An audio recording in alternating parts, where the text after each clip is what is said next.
Boa noite, irmãos. Vamos abrir as nossas Bíblias, então, na carta aos Hebreus, capítulo 3.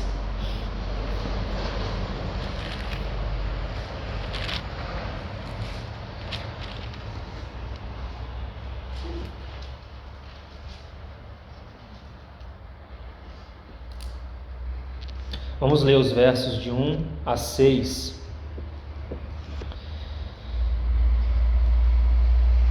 Por isso, santos irmãos, que participais da vocação celestial, considerai atentamente o apóstolo e sumo sacerdote da nossa confissão, Jesus, o qual é fiel àquele que o constituiu, como também o era Moisés em toda a casa de Deus. Jesus, todavia, tem sido considerado digno de tanto maior glória do que Moisés, quanto maior honra do que a casa tem aquele que a estabeleceu. Pois toda casa é estabelecida por alguém, mas aquele que estabeleceu todas as coisas é Deus. E Moisés era fiel em toda a casa de Deus como servo, para testemunho das coisas que haviam de ser anunciadas. Cristo, porém, como filho em sua casa, a qual casa somos nós, se guardarmos firme até o fim a ousadia e a exultação da esperança. Vamos ter mais uma palavra de oração e entregar esse tempo ao Senhor. Pai, nós somos gratos a Ti por mais este privilégio de estarmos aqui reunidos, Senhor. Queremos receber de Ti na Tua palavra, ser ensinados pelo Teu Espírito. Nos ajude, Senhor, continue a abrir Tua palavra a nós, Senhor, como tem feito nesse ambiente. Que haja corações que, em resposta à Tua revelação, possa também ir de encontro à Tua palavra, possa agarrar a Tua palavra, misturar ela com fé, não permitir que ela se perca, Senhor. Que o Senhor encontre sempre corações neste ambiente sedentos por Ti, desejosos por Ti. Ó Senhor, nos ajude para nunca perdermos o brilho diante de Tua palavra, Senhor. Nunca, Senhor. Aquece o nosso coração, Senhor, para que possamos sempre ficar desejosos por Ti na Tua palavra. Obrigado por esta noite, Senhor, noite que o Senhor preparou para estarmos aqui juntos, Senhor. Certamente, nós cremos por fé que o Senhor está neste ambiente de maneira livre, que não haja em nós, Senhor, nenhum impedimento para esta realidade. Em nome de Jesus que nós oramos e entregamos a Ti Tua palavra. Amém, Senhor. Amém. Então, irmãos, pela graça do Senhor, nós vamos seguir na exposição da carta aos Hebreus, como temos feito, até aqui. Estamos no capítulo 3, esta é a terceira sessão de ensino.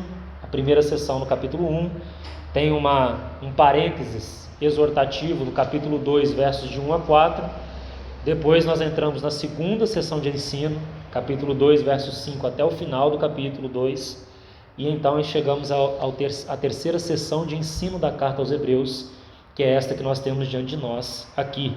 Esses versos de 1 a 6 é a sessão de ensino. A partir do verso 7, nós temos a segunda exortação da carta aos Hebreus.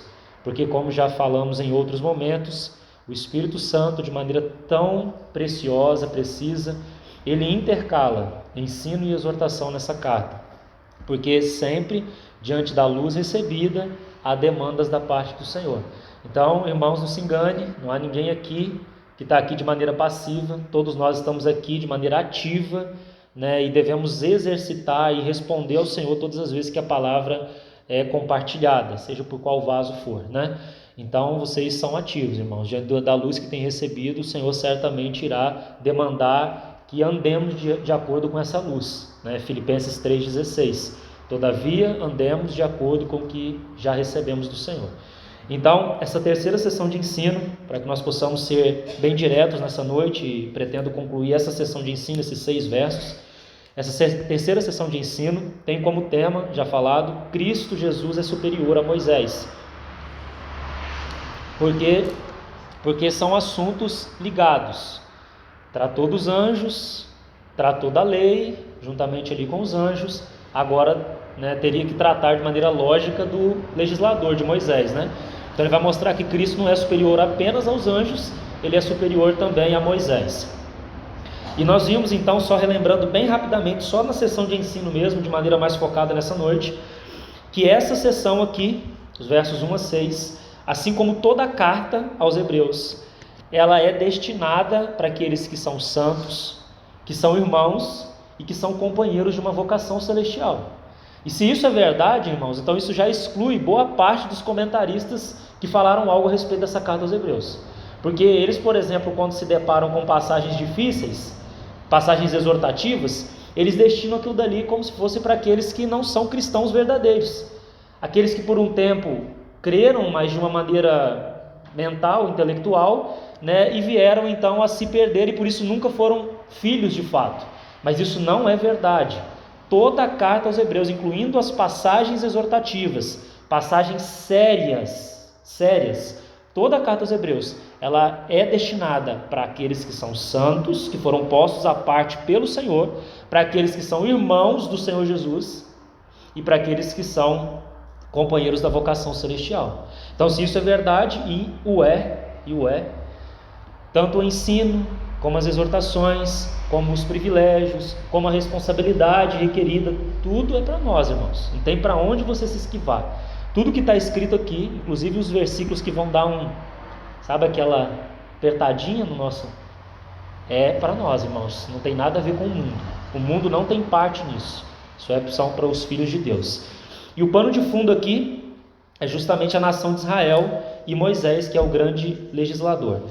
Então, em contraste, porque o Espírito vai trabalhar nessa carta de maneira tremenda, sempre fazendo contrastes, nós vamos recolher aqui muitos princípios, várias lições aqui importantes, tomando como pano de fundo Moisés e a nação de Israel, olhando ali aquele... Graças a Deus, irmãos, nós estudamos as jornadas, então isso de alguma maneira está aí no depósito pelo Espírito, pode ser vivificado no seu interior, né? E você pode então trazer à memória aquelas lições. Certamente você não vai lembrar de cada jornada, como eu também não lembro de cada uma das jornadas, mas você pode entender as lições principais, o resumo de tudo aquilo que aconteceu, tanto com a primeira geração como com a segunda geração. Então, aquele pano de fundo das jornadas é o pano de fundo que nós estamos vendo aqui do capítulo 3. Aquele povo que não creu, certo? Não creu e por isso não obedeceu, um povo incrédulo e desobediente, caiu prostrado no deserto. Foram aqueles que saíram lá do Egito, foram tirados do mundo pela mão do Senhor, passaram pelo Mar Vermelho, entraram nas jornadas, não entraram em Canaã, figura das insondáveis riquezas de Cristo. Efésios 3:8 vai nos dizer isso. Nós já estamos em Cristo, irmãos, mas já estando em Cristo, nós somos chamados a percorrer essa terra. Ele é a verdadeira terra que manda leite e mel. Então nós somos chamados já como filhos a caminhar rumo à plenitude de Cristo, entende? E isso não é garantia automática para todo filho de Deus. É necessário que... O resumo do capítulo 3 é isso, irmão. E é o que o Senhor tem nos falado nesses últimos dias. Que creiamos e que obedeçamos ao Senhor. É isso que o Senhor requer de nós. Crer e obedecer. Porque se nós não cremos, irmãos, nós não vamos obedecer mesmo, né? Então nós precisamos entender que o que estamos... Por isso que eu comecei falando que estamos aqui de maneira ativa. Porque nós precisamos crer que o Senhor nos está falando nesse momento, assim como nos falou em outros momentos também. Nós precisamos crer, agarrar a palavra e obedecer o que a palavra tem demandado de cada um. Então esse é o pano de fundo aqui, Moisés e o povo de Israel. E se com Moisés e o povo de Israel houve aquela consequência do povo não entrar na terra prometida, muito mais nós, porque tudo aquilo era um testemunho. O próprio capítulo 3 aqui acabou de dizer, é testemunho de coisas superiores. Então nós estamos vivendo a realidade das coisas superiores. Então se houve consequências para aquele povo incrédulo e desobediente, também muito mais para nós, né, irmãos? Que temos ouvido da boca do próprio Cristo, não é da boca de Moisés. Deus nos falou no Filho. Ele é o falar final de Deus. Então a realidade é muito superior os privilégios muito superiores, porque a nossa vocação não é terrena, ela é celestial, mas também, irmãos, a responsabilidade é muito superior, né? E haverá certamente consequências, não só aqui, como cremos no reino milenar que também há de se manifestar. Então nós vamos continuar observando aqui alguma coisa. Irmãos, eu quero colocar como que um resumo nessa noite para nós entendermos isso daqui, esses 6 primeiros versos aqui. Nós já falamos isso em outros momentos. Deus tem uma expectativa com o seu povo. Deus tem uma expectativa. E nós vamos sair, já disse isso em outros momentos também, usei essa mesma expressão, sair do nosso egoísmo, do nosso mundinho, em que tudo é para nós. Sim, irmãos, nós recebemos em Cristo, nós fomos abençoados em Cristo com toda sorte de bênção espiritual nas regiões celestiais. Isso é Efésios 1. Nós fomos abençoados, somos um povo bendito, não somos contados entre as nações. Em Cristo nós já temos tudo, não é mesmo? Toda a provisão, tudo, toda a riqueza está em Cristo. Mas por outro lado, agora, irmãos, estando em Cristo, Deus tem uma expectativa também para com o seu povo. São os dois lados de uma mesma moeda, né? O que nós temos em Deus, em Cristo, e o que Cristo também quer ter em nós, né? E o assunto aqui, bem resumido de maneira tremenda, é que Deus deseja obter para si uma casa. Você viu a palavra casa aqui? Casa. Deus deseja obter para si uma casa. E isto não acontece quando nascemos de novo. Isso não acontece quando nós cremos no Senhor, nós já somos casa. Não, irmãos. Não é bem assim que acontece. Então, o que ficará bem evidente na medida que formos entrando aqui na exposição é que para sermos casa para Deus, há algumas demandas para nós. Nós somos já, como 1 Pedro capítulo 2 vai dizer, nós já somos pedras que vivem. Mas nós precisamos ser edificados uma casa espiritual para Deus. 1 Pedro capítulo 2, texto importantíssimo para você tomar nota e ler depois os primeiros versos ali. Então Deus tem uma expectativa, e essa expectativa diz respeito à sua casa, um lugar que possa contê-lo e possa expressá-lo. Você entende o que é casa, irmãos? Casa na Bíblia sempre está ligado com glória, e glória é aquilo que o próprio Deus é a presença de Deus, viva de Deus em nós. Então, isso não acontece de maneira automática, por isso que a gente tem falado nesses últimos dias sobre o governo de Deus, entende? Porque, irmãos, nós não podemos fazer as coisas da nossa maneira e querer que o Senhor dê uma assinatura lá embaixo. Está aprovado, vocês fizeram muito bem. Não, as coisas precisam ser feitas da maneira de Deus, e nós precisamos aprender a crer e a obedecer, nos submeter ao governo de Deus. E isso, irmãos, em toda a esfera familiar, papel do homem, da mulher, dos filhos. Isso não é da nossa maneira, não podemos importar do mundo para dentro das nossas casas e achar que Deus vai dar o seu selo de aprovação e a glória de Deus vai ser vista no nosso lar. Isso não vai acontecer não, irmão. Você está entendendo? As coisas não acontecem assim. O nosso problema é que a gente coloca a mão nas coisas que não é para colocar. A gente importa modelos do mundo, porque funciona, fulano faz isso e aquilo. Irmão, não interessa muito se funciona, porque a gente mede o funcionar a partir do nosso ponto de vista, entende? Então, os papéis na nossa família, irmãos, o homem tem uma responsabilidade, a mulher tem outra, não é inferioridade, trabalham de maneira conjunta, a dignidade em ambas as funções, mas irmão, homem, se você não cumpre a sua responsabilidade, se você procura exercer aquilo que é papel da sua esposa, o Senhor não vai aprovar teu serviço. Por mais que funcione, fique bonitinho, você não tem conflito dentro da sua casa, mas isso não quer dizer muita coisa. Às vezes o conflito é necessário, entende? A mulher de igual maneira, a mulher não pode tomar a frente do negócio e achar que Deus vai dar o seu selo de aprovação embaixo. Não é assim, irmã. Não há maior dignidade e beleza do que você exercer sua esfera.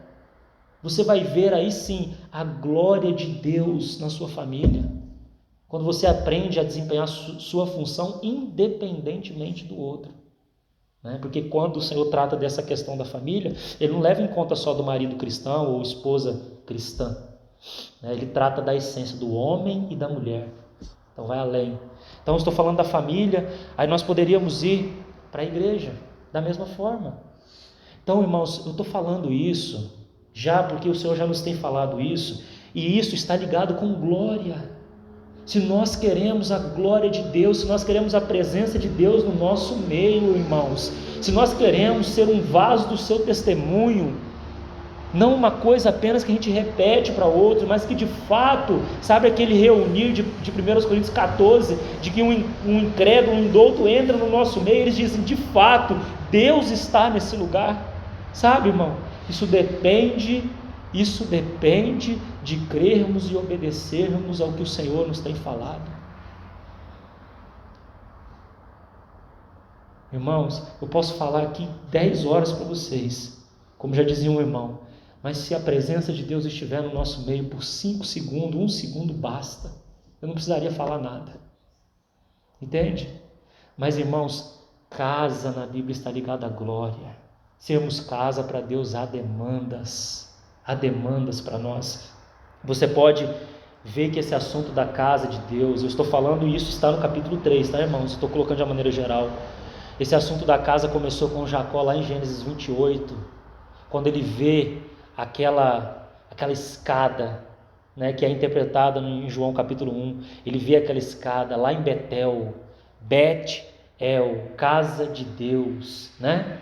Ele vê aquela escada, aquela escada onde os anjos subiam e desciam. Em João 1 é interpretado que o próprio Cristo é essa escada, ele é o único mediador, né, de onde há o contato entre Deus e os homens. Mas irmãos, esse assunto da casa é um assunto que percorre toda a Bíblia, porque toda a Bíblia também mostra a expectativa que Deus sempre teve para com o seu povo, de obter casa. Esse assunto da casa só vai terminar no final de Apocalipse, na consumação dessa comunhão bendita entre Deus e o seu povo. É por isso que, irmãos, você se recorda quando Estevão, ele profere aquele discurso em Atos capítulo 7, você lembra daquele discurso? O tema do capítulo 7, talvez o capítulo mais importante sobre a casa de Deus no Novo Testamento, Atos capítulo 7, um bom texto para você anotar e depois ler. No verso 49 e 50 ele vai dizer, né? Que o céu é o trono e a terra o estrado dos meus pés, mas que casa me edificareis vós? Qual é o lugar do meu repouso? Você está entendendo o que casa significa para Deus? Casa, repouso, um lugar onde Deus pode repousar. Não é exatamente isso que o nosso Senhor Jesus obteve em Betânia? Não foi isso, irmão? Ele saía daquele contexto barulhento, daquela coisa que era tudo sendo feito em nome de Deus, tá? Inclusive nos nossos dias não tem muita coisa sendo feita no nome de Deus? Muita coisa sendo feita no nome de Deus, mas eles fazem e falam para Deus abençoar, né? Nós fizemos isso e aquilo, agora dá. Não, irmão, não é assim, né? Então o Senhor saía daquele contexto onde supostamente a vontade de Deus estava sendo feita, mas não estava, porque era a vontade do homem, era religiosidade e requeria a assinatura de Deus embaixo. Ele saía daquele ambiente. Está vendo? Porque não é só falar o nome de Deus, não é uma coisa instantânea. Ele saía daquele ambiente e ia para Betânia. Ele ia para aquele larzinho na aldeia de Betânia. Marta, Maria e Lázaro estavam lá, né? E ali naquele larzinho, você está vendo, irmãos? Ele não está preocupado com o número. Está entendendo? Havia uma multidão falando em nome de Deus, mas ele se retirava para um larzinho pequenininho, com 3 pessoas lá. Ia lá, era lá que ele encontrava o repouso dele, irmãos. Ele saía daquele ambiente barulhento e encontrava repouso naquele larzinho. Como já dizia um irmão, as assembleias deveriam ser Betânias para o Senhor, Betânias verdadeiras para o Senhor. O irmão Theodore Austin Sparks, um profeta do Senhor do século passado, ele escreveu um livro, Betânias Verdadeiras. Há traduzido esse pequeno livreto, deve ter em volta de umas 30 páginas aí. E ele diz que o objetivo de Deus é obter em suas assembleias um lugar onde ele possa repousar, um lugar onde a sua glória assiste, né? Então, irmãos, todo esse processo de edificação, todo esse processo de sermos casa para Deus, porque nós somos casa juntos, não individualmente, somos casa coletivamente. Então todo esse processo da edificação da casa demanda de nós algo. Então, Esse capítulo que nós estamos vendo aqui acontece esse assunto da edificação da casa.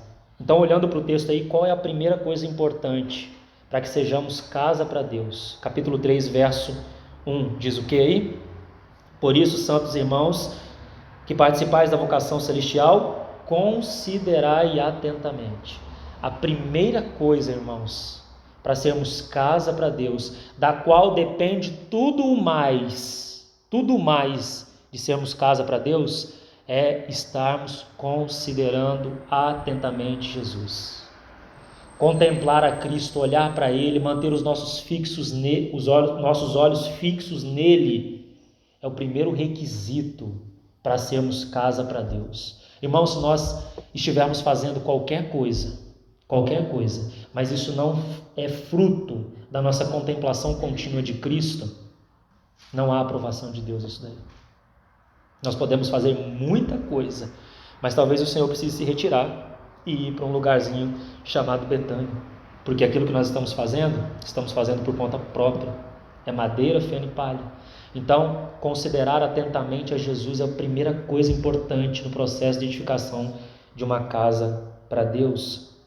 Então, aqui nós vimos já que Hebreus nos apresenta Jesus como cumprindo dois ofícios, assim como Moisés também, né? Como o apóstolo e o sumo sacerdote. Como apóstolo, ele é enviado da parte de Deus a nós, como sumo sacerdote, ele nos representa diante de Deus. Você vê isso em Moisés, apesar de Moisés não ser o sacerdote, ser Arão, né? Conforme nós vemos no registro sagrado, mas Moisés ele exerceu várias funções sacerdotais. Inclusive você vê que nas revoltas que nós encontramos ali em Números 14, Números 16, né? Números 20 eu acho que também, você vai ver algumas rebeliões que aconteceram e Moisés se coloca à parte realizando a intercessão pelo povo. Isso claramente é um tipo da intercessão do nosso Senhor Jesus também a nós que somos um povo rebelde, falamos o que não devemos, não nos submetemos ao governo de Deus. Então, graças a Deus pela intercessão de Cristo. É isso que essa carta aos Hebreus está nos mostrando, que se não fosse a intercessão de Cristo, irmãos, o que seria de nós? Né? Ou você acha que você é bonzinho? Né? Nós desagradamos o Senhor o tempo todo, né? Nós cultivamos pequenas rebeliões em nosso coração, rebeliões ao governo de Deus mesmo, a palavra de Deus não concordamos, torcemos o nariz, aquela coisa, né? Então, graças a Deus pela intercessão do Senhor, né? Então, todo o processo depende disso, irmãos. Vou dar o último exemplo, nós vamos entrar no texto aqui.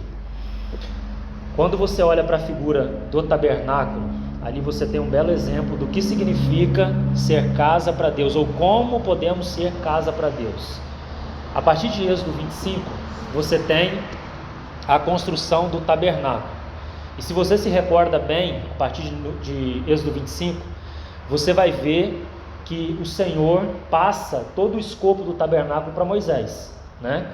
Moisés então tem como se fosse uma grande maquete de construção para o tabernáculo. E o Senhor vai repetir diversas vezes assim: vê que faças tudo conforme o modelo que te foi mostrado. Isso vai ser repetido várias vezes a partir de Êxodo 25. Depois você leia aí a descrição. Então, Moisés tem o escopo, assim como nós temos tido, vamos dizer assim, permito usar essa expressão, o escopo do eterno propósito. Nós vemos tudo, né? Aquele grande escopo, coisa tremenda. Nós sabemos que Deus deseja fazer de Cristo o centro de todas as coisas e deseja fazer isso através das nossas vidas, por meio das nossas vidas. Claro que com a capacitação do Espírito. Mas então nós vemos, né? Somos, vamos dizer, grandes visionários. Nós podemos ficar aí como visionários, irmãos, só ver, né? O que o irmão tem compartilhado, o que o irmão Eliezer tem compartilhado, tremendamente, são verdades que podem não ser experimentadas por nós. Por quê? Podemos ver, mas não crer e obedecer, né? Então, Moisés recebeu esse escopo. Vê que faças tudo conforme. O que o povo fez? Começou a trazer as coisas de acordo com o escopo. Isso não é governo, irmão? As coisas de acordo... O que é governo? As coisas de acordo com a vontade de Deus. A vontade de Deus é obedecida, né? Então, o povo começa a trazer os elementos para a edificação do tabernáculo. E tudo foi feito de acordo com a vontade de Deus. Deve ser assim no nosso meio também. Tudo sendo feito de acordo com a vontade de Deus. Quando chega no capítulo 40, anota isso, anota aí para você ler, capítulo 40 de Êxodo, verso 34, vai dizer assim que a nuvem cobriu a tenda da congregação e a glória de Deus encheu o tabernáculo. Agora a pergunta é, por que nós temos essa cena de glória no capítulo 40? Porque tudo foi feito de acordo com a vontade de Deus. Você está entendendo, irmão? Então não basta que nós vejamos as coisas, nós precisamos crer e obedecer, e assim, avançando nesse caminho, nós teremos o selo de aprovação de Deus, que é a sua própria glória repousando em nós, enchendo o ambiente, se manifestando através das nossas vidas. Irmãos, eu acho que esse deveria ser o objetivo de tudo que nós fazemos. Sabe qual? Agradar a Deus em tudo, respeitar a vontade de Deus, se apegar à vontade de Deus como Ruth se apegou a Noemi. Você lembra quando nós estudamos o livro de Ruth? Né? Se apegar, não, eu não vou te deixar, eu vou contigo, não importa a dificuldade que eu vou passar, porque, irmão, quando você se apegar à vontade de Deus, certamente você vai enfrentar muitas coisas, porque a vontade do homem é completamente oposta à vontade de Deus, né? Mas eu não vou deixar a vontade de Deus. Se isso for verdade, irmãos, nós teremos glória nas nossas vidas, nós teremos glória nas nossas famílias, nós teremos glórias também em nossa assembleia, no nosso reunir.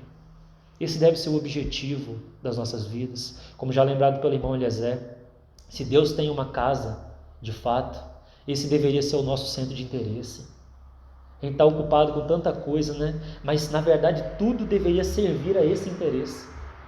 Está entendendo? Não é necessariamente você abrir, você não pode fazer isso e aquilo, você não pode ter um trabalho, não. Mas você precisava entender, nós precisamos entender, irmãos, que tudo isso são ferramentas apenas.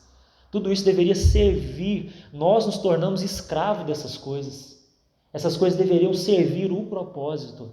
O propósito de Deus, a casa de Deus é algo governante. É isso que deveria governar tudo que nós fazemos. Nós ficamos fazendo dicotomia, separando vida corporativa de vida secular. Não existe tal coisa. Tudo é para Deus. Por isso que Paulo vai dizer para a gente fazer tudo dando graças a Deus. Não é mesmo? Porque tudo que nós fazemos... Por isso que quando fala, Efésios vai tratar isso, Pedro vai tratar isso, Tito vai tratar isso, as cartas pastorais vão tratar isso. E quando nós estamos fazendo alguma atividade, nós falamos secular, né? Ele fala assim, ó, faça como fazendo ao Senhor, não é? Então, irmãos, o que eu estou dizendo aqui é que tudo que nós, toda a nossa vida, tudo que somos e temos, deveria servir a esse propósito, deveria convergir aí, e assim, glória seria uma expressão evidente nas nossas vidas. Então, irmãos, o caminho para avançarmos, para sermos casa para Deus, isso resume todo o capítulo 3, é por isso que eu estou sendo enfático, porque a nota principal é essa, a nota principal do capítulo 3 todinho, tanto do ensino quanto da exortação, não tenha um coração endurecido. Hoje, se você ouvir a voz do Espírito, não endureça o vosso coração como foi na provocação no deserto, entende? Paulo vai tratar isso em 1 Coríntios capítulo 10 também, ele vai falar, aquele povo não me ouviu, me tentaram, me colocaram à prova, mesmo vendo as minhas obras, um povo incrédulo, entende? Então, se nós, irmãos, não crermos e obedecermos, não seremos casa para Deus. Podemos ser um monte de pedras vivas, mas casa não, testemunho não, glória não, isso está vinculado sempre à vontade de Deus. Por isso nós deveríamos orar, como na oração do Pai Nosso, que temos tanto no Mateus capítulo 6, como no Lucas capítulo 11. O que diz? Pai, que começa aí. Começa aí. Nós não podemos ser casa se nós não somos filhos. Nós somos casa porque já somos pedras que vivem, né? Santos irmãos, companheiros de uma vocação celestial. Pai nosso, que estás nos céus, santificado seja o vosso nome. Venha a nós o vosso reino. Não é, Senhor, o meu reino particular está aqui, agora a prova. Venha a nós o vosso reino. Seja feita a tua vontade, assim na terra como é no céu. Você está entendendo, irmão? para sermos casa para Deus. Senhor, venha, teu nome, tua glória, teu reino, tua vontade. Oh, irmãos, nesse mar de gente professando ser cristão, quantos de fato têm feito essa oração e pagado o preço por ela? Senhor, independente do que vai custar para mim, venha teu nome, teu reino, tua glória. É a ti, Senhor, é a ti, tudo é para ti. Você está entendendo, irmão? E aí nós voltamos àquela fala inicial. Se você for sincero e ter sensibilidade do Espírito, você vai ver que diante da multidão, o que o Senhor tem obtido é um pequeno lar de Betânia, onde de fato a vontade de Deus é respeitada. Então chegamos aos versos 2 a 6, olhando para o texto aí. Eu já li esse texto no início, então eu não quero ler novamente, mas os irmãos vão ver uma nota aqui muito importante. Ela vai permear esses versículos aqui. E eu gostaria que você tomasse nota disso também, porque é importante. Porque dentro do assunto de casa, ou como podemos ser casa para Deus, essa nota também é importante. Eu vou resumir ela com uma palavra: fidelidade. Sermos casa para Deus requer de nós fidelidade. Se você ler o texto novamente aí, você vai ver que o texto vai dizer que Moisés foi fiel, Cristo foi fiel, Moisés como servo, Cristo como filho, né? Moisés para testemunho, Cristo já na realidade, a qual casa somos nós, não é mesmo? Então fidelidade é o assunto que permeia aí. Mas irmãos, há também implicações para nós aqui. Fidelidade de Moisés, fidelidade de Cristo, e a nossa fidelidade. Por isso que você tem um se. Somos casa se guardarmos firmes até o fim a ousadia e a exultação da esperança. Então há uma condição aí, sermos fiéis ao Senhor. E nós tratamos disso quando tratamos em Tiago, capítulo 1. Como que podemos perseverar? Como podemos guardar até o fim? Você se lembra dessa lição, irmão? Se você não se lembra, você deveria reouvir os áudios ali de Tiago. Nós falamos que o caminho para a perseverança, porque geralmente nós colocamos a perseverança antes de tudo. Não, vamos perseverar com o Senhor, irmãos. Deixa eu te falar, esse esforço vai ser vão, se você não entender que antes da perseverança vem as provações. As provações vão vir, né? O que você tem que fazer com as provações? Tiago capítulo 1, depois você leia os primeiros versos. Vai dizer assim: irmãos, tende por motivo de grande alegria. Aí já deu a primeira pancada, porque eu não tenho alegria nenhuma em passar de provação, né? Tendes por motivo de grande alegria o passardes por várias provações. Não é por uma ou outra, por várias, né? Às vezes nós estamos longe disso, né, irmão? De se alegrar na provação. Tendes por motivo de grande alegria o passardes por várias provações, sabendo, então tem algo que nós precisamos saber, que a aprovação da vossa fé, uma vez confirmada, ou seja, quando você acolhe ela com alegria, produz perseverança. E ele continua: ora, a perseverança deve ter ação completa para que sejais perfeitos, íntegros, em nada deficientes, né? Mas você entendeu, irmãos, a chave aqui? Como que você vai guardar firme? Irmão, acolha as provações que vêm do Senhor. Acolha com alegria. Acolha com alegria, irmãos, porque alegria é marca de maturidade espiritual, é marca de um cristão que tem avançado com o Senhor, é marca de alguém que não perde a alegria por conta das circunstâncias, né? Porque a alegria está em Deus, não está nas circunstâncias. As circunstâncias hoje estão boas, amanhã vai ficar ruim, isso é para todo mundo. Quem te iludiu que você vai viver só dias de grande felicidade, sem nenhum tipo de problema, isso é uma mentira, né? Evidentemente, a nossa própria experiência comprova que isso não é verdade, né? Acho que a gente passa mais período de provação, né, de dificuldade, do que de alegria circunstancial.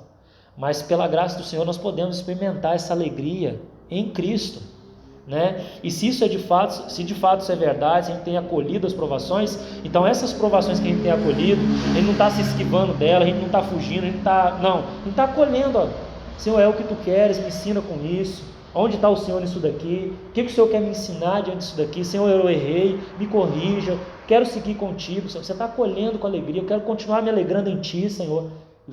Isso é um processo, irmão, não é da noite por dia, né? Paulo era alguém calejado quando ele falou isso daí. Você vê a carta aos Filipenses, ele estava preso, e ele passou por outras prisões também. É alguém que Como diz o irmão, se você levantasse a camisa dele, você ia ver só marca de chicote ali atrás, açoites que ele passou, naufrágios, prisões, etc. Ele vai citar essa lista lá em Corinto. Tá? Então, irmãos, requer esse suco, né? Foi lido recentemente um salmo que fala disso, né? Sobre as minhas costas lavaram grandes sucos, né? Fala do Senhor Jesus, mas também é o nosso caminho. Por isso que Pedro vai dizer, ó, armai-vos, tenha a vossa mente disposta para sofrer. Você vai passar por isso. Então, se a gente acolher a palavra, irmão, se a gente acolher as provações, o resultado é que a nossa perseverança será fortalecida. Nós não vamos ficar à beira do caminho. Entende? Nós vamos sair lá do Egito e nós vamos entrar em Canaã. Entende, irmão?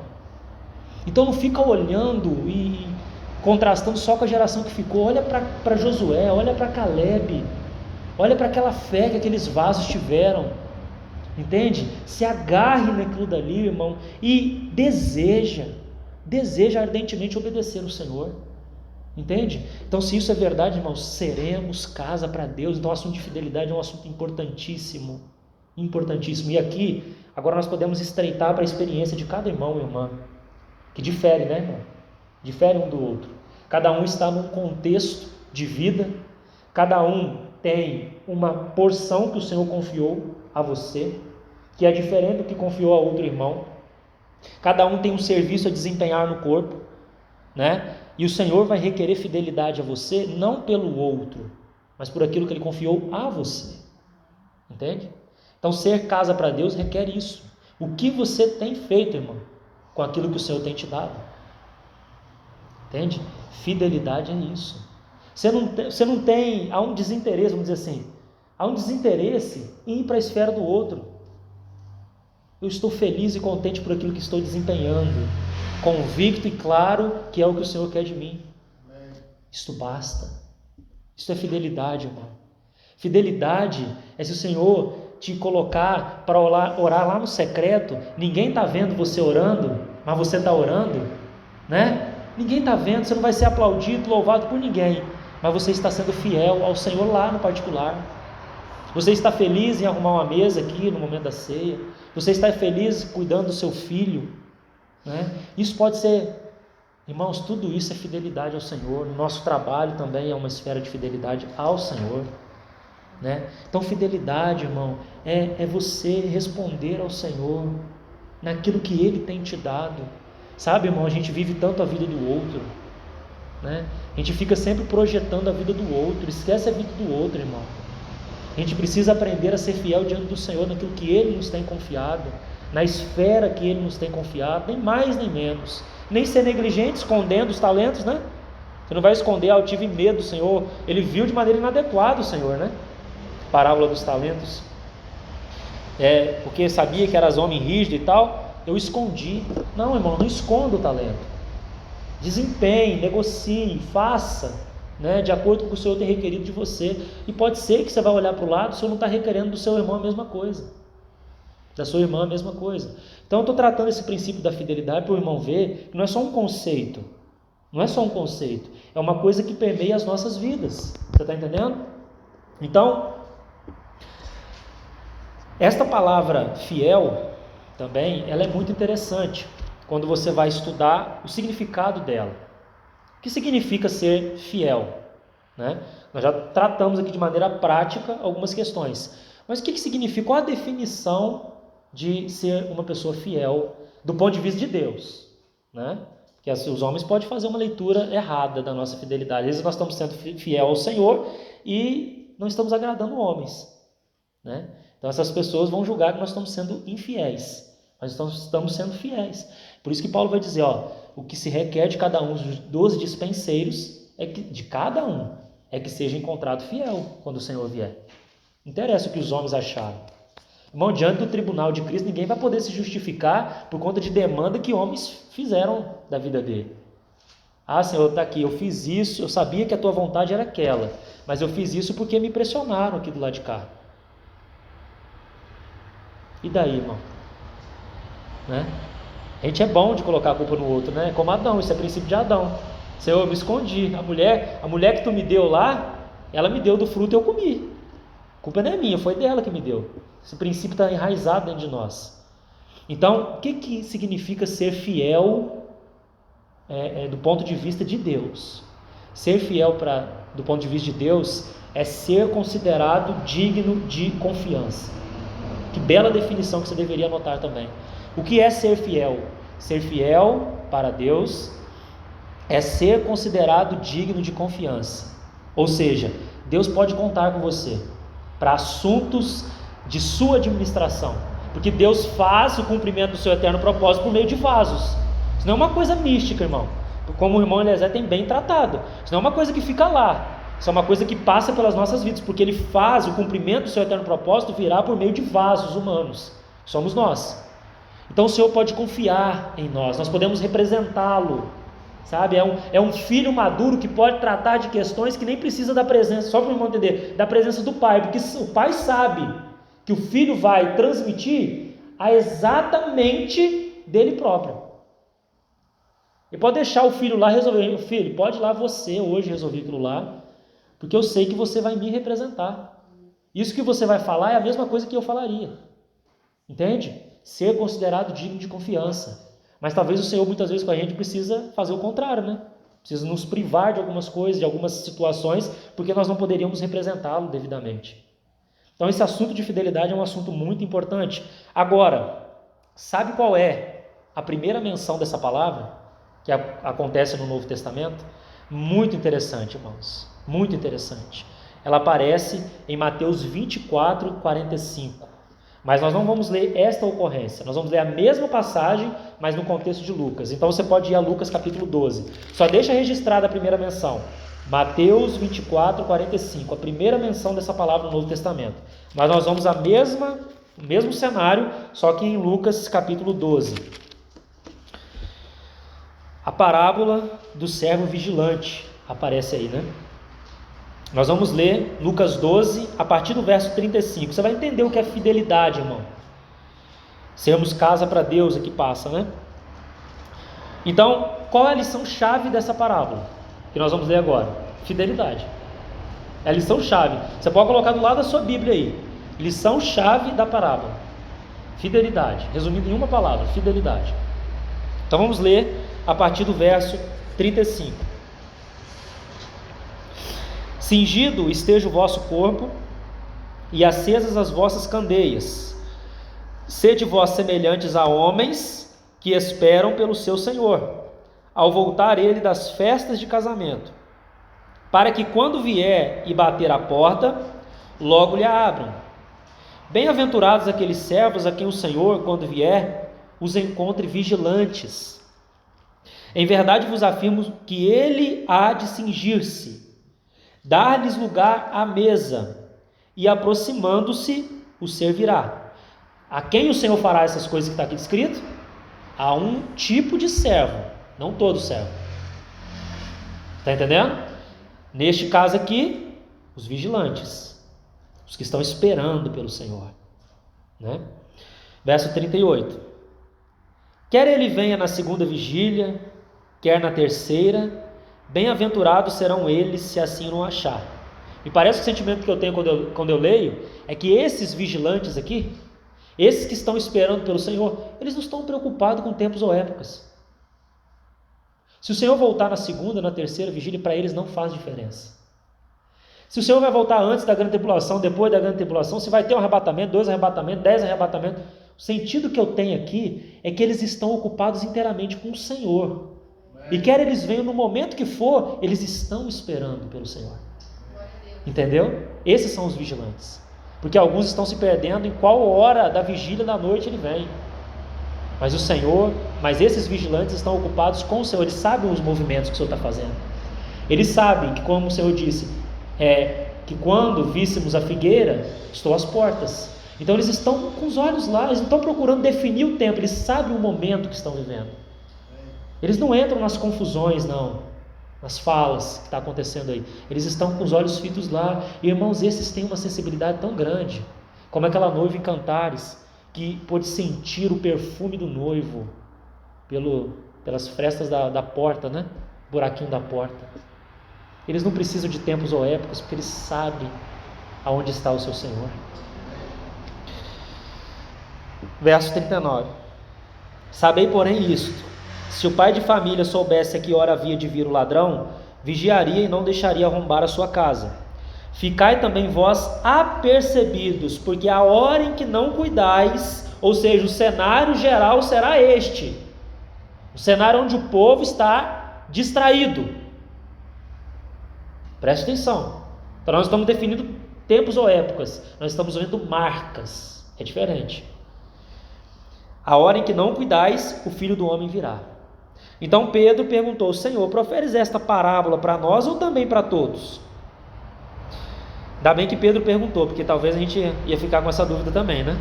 Disse o Senhor: quem é, pois, o mordomo fiel? Está vendo a palavra fiel aí? A mesma que a gente encontra lá. Quem é, pois, o mordomo fiel e prudente, a quem o Senhor confiará, olha a palavra aí também, digno de confiança, os seus conservos para dar-lhes o sustento a seu tempo? Bem-aventurados aquele servo a quem o seu Senhor, quando vier, achar fazendo assim. Verdadeiramente vos digo que lhe confiará todos os seus bens. Mas se aquele servo disser consigo mesmo: meu Senhor tarda em vir, é o servo pensando assim, não é o mundo, irmão, né? A gente fala que esse é o pensamento do mundo, mas esse é o pensamento de muitos servos também. É o mundanismo na nossa mentalidade, no nosso viver, né? Meu Senhor tarda em vir, e passar a espancar os criados e as criadas, a comer e beber e embriagar-se, virá o Senhor daquele servo em dia que não o espera, claro, porque ele não é um vigilante, e em hora que não sabe, e castigá-lo-á, lançando-lhe a sorte com os infiéis. Aquele servo, porém, que conheceu a vontade de seu Senhor e não se aprontou, nem fez segundo a sua vontade, será punido com muitos açoites. Aquele, porém, que não soube a vontade do seu Senhor e fez coisas dignas de reprovação, levará poucos açoites. Mas aquele a quem muito foi dado, muito lhe será exigido, e aquele a quem muito se confia, muito mais lhe pedirão. Você está entendendo o princípio da fidelidade? Está entendendo, irmão? Pessoas dignas de confiança. E quando o Senhor vier no seu reino, porque é disso que está tratando, não é vida eterna. Vida eterna nós já temos em Cristo, né? Quando o Senhor vier no seu reino, Ele poderá dar a esses responsabilidade de administração do seu reino, encarregá-los. Um dos sentidos da palavra mordomo é que eles são encarregados. Então alguns vai colocar sobre 10 cidades, outras sobre 5, etc. Irmão, nós estamos falando de algo que é para aqueles que já estão em Cristo. Tem alguns, você está entendendo que tem alguns que passam por essa passagem como a que estamos lendo aqui e descarta os outros tipos de servo, fica só com o servo que respondeu e que esperou. Os outros não eram filhos. Está entendendo, irmão? Então, irmãos, fidelidade é uma marca requerida. Agora, sabe qual é a última ocorrência dessa palavra no Novo Testamento? Nós vamos lá a ela também. Apocalipse 22. A última ocorrência.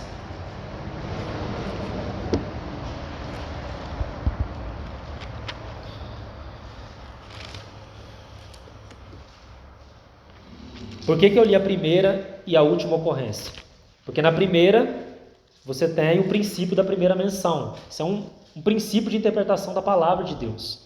Todas as vezes que uma palavra, um conceito, uma ideia aparece, pela primeira vez, ali você tem a semente daquela verdade, o princípio dela. E aquele princípio vai reger todas as outras ocorrências. É por isso que nós lemos a primeira menção. E por que a última? Porque a última é a menção completa. É o princípio da menção completa. A última vez que ela aparece, você tem o quadro total montado. Então nós vamos ler aqui, ela vai aparecer, só para você deixar registrado, que nós vamos ler mais de um versículo, né? No verso 6 aí, tá? 22, 6. Mas vamos ler o verso 6 e o 7. Disse-me ainda: estas palavras são fiéis e verdadeiras. É aí que ela aparece. Então veja o Senhor falando. O Senhor, dentro do próprio livro que Ele deu ao seu servo João, Ele está dizendo: olha, o que está escrito aqui, estou colocando aqui dentro o meu testemunho, é fiel e verdadeiro. Então, dependendo do que fale outras pessoas aí fora, tentando desacreditar o que está escrito, é fiel e verdadeiro. O Senhor, o Deus dos espíritos dos profetas, enviou seu anjo para mostrar aos seus servos as coisas que em breve devem acontecer. Eis que venho sem demora. Bem-aventurado aquele que guarda as palavras da profecia deste livro. Irmãos, este é o contexto da última menção da palavra. Então veja, por que eu li a última menção também? Porque assim como na parábola do servo vigilante lá, está conectado lá o contexto da segunda vinda do Senhor, aqui também nós temos o contexto da segunda vinda do Senhor. Quando ele diz, eis que venho sem demora, que no grego eu já falei para os irmãos que o sentido é, quando eu começar o caminho de retorno, chegarei rapidamente. Quando o Senhor, irmão, se levantar daquele trono, para vir de encontro ao seu povo, e talvez no primeiro momento somente aos vencedores, ele vai chegar rapidamente. E qual deve ou o que ele espera encontrar nesse contexto da sua vinda? Fidelidade. E como fidelidade é demonstrado segundo Hebreus capítulo 3? Crer e obedecer. Está entendendo, irmão? Tudo está ligado. Como de fato seremos vistos por Deus como aqueles que são fiéis, crendo e obedecendo ao que ele tem falado. E vamos ao último texto para terminar aqui. Também, mais um texto onde essa palavra fiel aparece, mas agora na carta aos Hebreus. Muito interessante o contexto, por isso eu separei e aqui nós encerramos. Hebreus capítulo 10.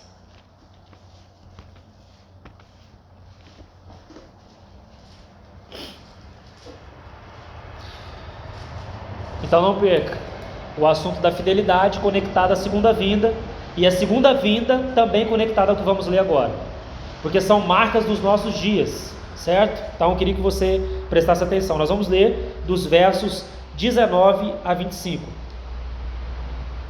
Onde a palavra vai aparecer aí é no verso 23, tá? Para você deixar registrado. Hebreus 10, 19 a 25. E aqui nós terminamos. Tendo, pois, irmãos, intrepidez para entrar no Santo dos Santos, pelo sangue de Jesus, pelo novo e vivo caminho que ele nos consagrou pelo véu, isto é, pela sua carne, e tendo grande sacerdote sobre a casa de Deus, aproximemo-nos com sincero coração, em plena certeza de fé, tendo o coração purificado de má consciência e lavado o corpo com água pura. Guardemos firme, está vendo a mesma coisa que falou lá no capítulo 3? A confissão da esperança, sem vacilar, pois quem fez a promessa é fiel. Consideremos também uns aos outros para nos estimularmos ao amor e às boas obras. Não deixemos de congregar-nos, como é costume de alguns, antes façamos admoestações, e tanto mais quanto vedes que o dia se aproxima. Por que eu li essa passagem? Primeiro que ela é maravilhosa, né? Ela fala do caminho aberto para nós pelo sangue de Cristo. Então ninguém poderia entrar por esse caminho, a presença de Deus, sem o sangue. Você não pode apresentar nada ali que vai te fornecer acesso. É o sangue do Senhor. Então isso é um fato consumado para nós e temos possibilidade de nos aproximarmos. Aí depois entra em demandas para nós, ou a maneira como devemos nos aproximar, com sincero coração, com plena certeza de fé, tendo o corpo purificado. Não vai tratar de algumas demandas, mas agora ele vai falar, sabe do quê? Do congregar. Então eu queria conectar isso, irmãos. Não é forçando nada, mas os irmãos vão ver que isso é marca dos nossos dias. Vimos lá, devemos estar vigilantes, devemos ser fiéis ao Senhor, porque o Senhor está de fato às portas. E nesse contexto das portas, da vinda do Senhor, uma marca estará presente no cenário, e essa marca é: as pessoas não vão querer mais congregar, entende? Elas começaram a se isolar, elas começaram a montar igrejas, vamos dizer assim, particulares, né? Se é que existe esse conceito aí, né? Se reúne às vezes só com eles próprios mesmo ali, porque não pode se reunir com ninguém, né? Ninguém é bom o suficiente, talvez, né? Então isso é uma grande dificuldade dos nossos dias, irmãos. As pessoas não querem congregar mais. E ser fiel ao Senhor nesses últimos dias também implica em pagar o preço para continuarmos nos reunindo com outros irmãos. Porque o trabalho que o Senhor faz conosco quando estamos aqui reunidos é um trabalho que o Senhor não pode fazer lá no quartinho particular. É aqui que nós somos confrontados, porque somos pessoas tão diferentes, né? Algumas pedras mais com dificuldade, né? Com algumas pontas que às vezes machuca e nós vamos aprendendo a nos encaixar e vamos batendo uma pedra na outra até poder ser colocado junto, ser edificado casa para Deus. Então, nesse contexto do tempo do fim, irmão, uma das principais coisas que o Senhor requer fidelidade de cada um de nós é pagarmos um preço para estarmos juntos. Quando outros não estiverem valorizando, quando outros perderem o senso, o significado do reunir, que o Senhor não perca isso em nós. Que nós possamos permanecer firmes, e eu termino dizendo, aquele que fez a promessa é fiel.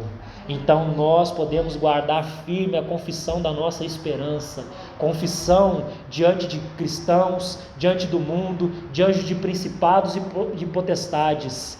Nós vamos continuar confessando o nome do nosso Senhor Jesus, procurando andar na sua vontade, custe o preço que custar, porque em breve, irmãos, aquele que vem virá, e ele não se esquece de cada preço que um filho seu pagou pelo seu nome. Não interessa o que os homens pensam. Então que o Senhor possa estimular os irmãos com essa palavra. No próximo momento nós vamos entrar na próxima exortação da carta aos Hebreus a partir do versículo 7, tá bom? Pai, obrigado por esse tempo, por tua palavra. Senhor, tu sabes bem tudo que foi falado nessa noite, o que veio também nesse momento para ser falado. O Senhor sabe, porque o Senhor conhece melhor a nossa condição do que qualquer um poderia fazer aqui nessa noite. Então, de maneira especial, Senhor, eu oro para que o Senhor nos anime, nos dê força, Senhor, para continuar juntos aqui nesse ambiente. Que não haja em nós, Senhor, nenhuma resistência, nenhum endurecimento diante da tua palavra, Senhor.